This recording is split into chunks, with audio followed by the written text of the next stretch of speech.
Viewers আসসালামু আলাইকুম, সবাইকে আমার চ্যানেলের পক্ষ থেকে স্বাগত জানাচ্ছি। জাতীয় বিশ্ববিদ্যালয়ের অধীনে যারা অনার্স তৃতীয় বর্ষ পরীক্ষার কাঙ্ক্ষিত ফলাফল না পেয়ে বোর্ড চ্যালেঞ্জ করেছেন তাদের জন্য আজকের এই ভিডিওটি খুবই গুরুত্বপূর্ণ। ইতিমধ্যে অনার্স তৃতীয় বর্ষ পরীক্ষার ফর্ম ফিল আপের বিজ্ঞপ্তি প্রকাশিত হয়েছে, কিন্তু এখনও বোর্ড চ্যালেঞ্জের রেজাল্টটি প্রকাশিত হয়নি।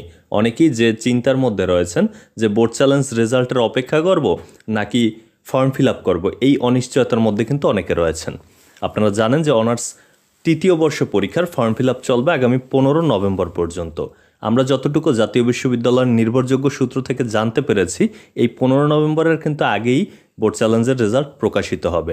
যদি 15 নভেম্বরের আগে বোর্ড চ্যালেঞ্জের রেজাল্ট প্রকাশিত হয়, সেক্ষেত্রে কিন্তু যদি আপনার রেজাল্ট পরিবর্তন হয়, আপনার তো আর ফর্ম ফিল আপ করার কোনো প্রয়োজন নেই।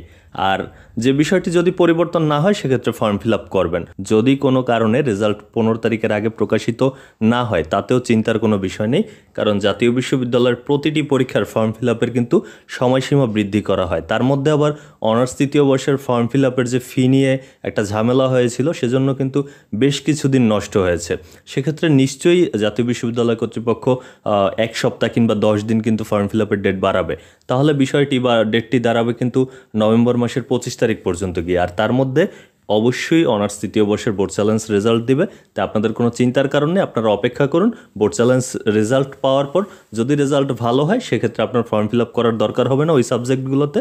আর যদি রেজাল্ট ভালো না হয় বা পরিবর্তন না হয়, সেক্ষেত্রে আপনি সেই সাবজেক্টগুলোতে ফর্ম ফিল আপ করবেন। এই ছিল তথ্যটি। এতক্ষণ সাথে থাকার জন্য অসংখ্য ধন্যবাদ।